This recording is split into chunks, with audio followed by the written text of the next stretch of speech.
for me, looking at arm care, it needs to look more like training and less like rehab. You see, and sometimes athletes, they look at arm care and they think it's just a kind of a watered down warm up program. And that the optics of that has to change.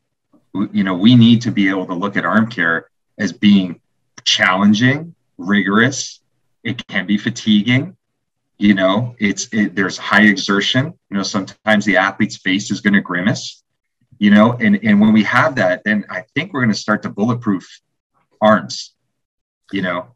Yeah, I mean, pulling on a red rubber band for 45 repetitions. I mean, that's okay, good for endurance, but does that really improve your strength? Well, exercise physiology 101 would say no, right? And I think that we have a lot of that, and it comes from rehab. I totally agree. Like rehab has done a very poor job of challenging patients to be ready to go back to sport. Right? Like people come to rehab and what's the first thing they say? Okay, well, shut down, you're out, don't play. So then just naturally they're going to get better because they're going to not be throwing anymore. Right. So they're going to calm down some. And then you put some strength on top of it. You put some range of motion on top of it, whatever. And then they're okay, I'm feeling better. But then they go back to the high demand, high intensity nature of what sport is. And they're completely unprepared for that. Right. So it's very easy for symptoms to return and then just flare right back up, or worse, blow something at that point. I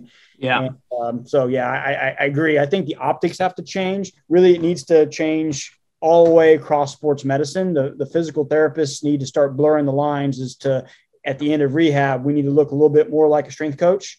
But also the strength coaches, they need to look a little bit more like a rehabilitation provider, going after these risk factors and impairments, and not just putting a bunch of strength on top of everything. Like we need strength, we need stability, but we need it in the right places and the right doses. Mm-hmm. And this is where individualization, screening, testing all help drive that. If we all have a same metric we're looking at, then we can all look at the same human being in front of us, the same numbers, and say, here's the goal, improve these numbers.